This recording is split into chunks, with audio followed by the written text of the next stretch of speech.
السلام علیکم جی۔ اگر آپ کا ایمان اور عقیدہ پختہ ہے اور آپ کو اللہ تعالیٰ کی ذات کے اوپر یقین ہے تو یقین مانے آپ زندگی میں کبھی ناکام نہیں ہو سکتے۔ ایک دفعہ ایک انسان کو ایک بٹوا ملتا ہے، در حقیقت وہ چور ہوتا ہے۔ جب اس کو بٹوا ملتا ہے وہ اس کو کھول کے دیکھتا ہے، اس میں کافی زیادہ پیسے ہوتے ہیں، لیکن ان پیسوں کے ساتھ ایک طرف ایک خانے میں ایک دعا لکھی ہوتی ہے، اور اس دعا کے نیچے دوسری طرف ایک خانے میں ایک پرچی رکھی ہوتی ہے۔ وہ جب اس کو نکال کے دیکھتا ہے تو اس کے اوپر اس کے مالک کا پتہ لکھا ہوتا ہے۔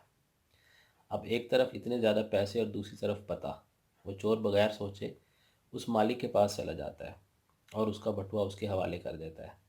وہ مالک اس کی چور کی یہ حرکت دیکھ کے بہت حیران ہوتا ہے اور اسے کہتا ہے کہ تم کیونکہ ایک چور ہو اور تمہیں اتنے زیادہ پیسے مل چکے تھے، تو بجائے اس کے کہ تم ان پیسوں سے جو بھی تمہارا کام تھا یا جو بھی تم کرتے ہو وہ کرتے، تم بٹوا ہی میرے پاس لے کے آ گئے اور پیسے بھی مجھے لوٹا دیے۔ تو میں اس کے پیچھے جاننا چاہتا ہوں کہ آخر وجہ کیا ہے۔ تو چور اس کو کہتا ہے کہ حقیقت میں بات یہ ہے کہ پیسے نو ڈاؤٹ میں رکھ لیتا، لیکن جب میں نے آپ کے بٹوے کی پوری تلاشی لی تو اس میں آپ نے ایک آیت قرآنی لکھ کے رکھی ہوئی تھی۔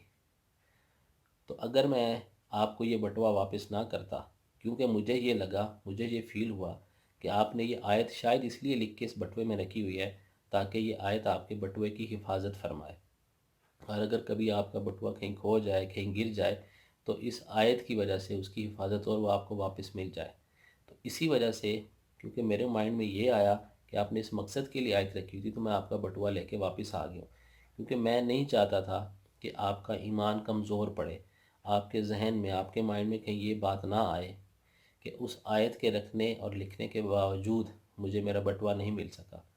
تو میں آپ کے پیسے تو چرا سکتا ہوں، لیکن میں آپ کا ایمان نہیں چرا سکتا۔ میں نہیں چاہتا تھا کہ میری وجہ سے آپ کا ایمان کمزور ہو۔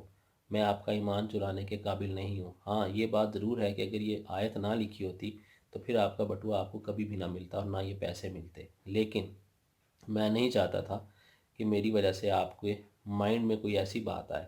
تو میں پیسوں کا چور ضرور ہوں، لیکن میں کسی کا ایمان، کسی کا اعتقاد نہیں چرا سکتا، اور نہ مجھے اللہ تعالیٰ کی ذات یہ کرنے کی توفیق دے۔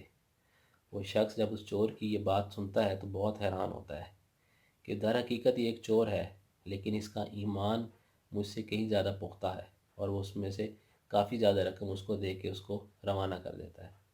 تو کوشش کریں کہ اگر آپ کے ساتھ بھی کبھی اس طرح کا کوئی معاملہ پیش آئے یا کچھ ہو تو ایک دفعہ ضرور سوچیں کہ آپ کیا کرنے جا رہے ہیں۔ اپنا بہت سارا خیال رکھیے گا، دعاؤں میں یاد رکھیے گا۔ اللہ حافظ۔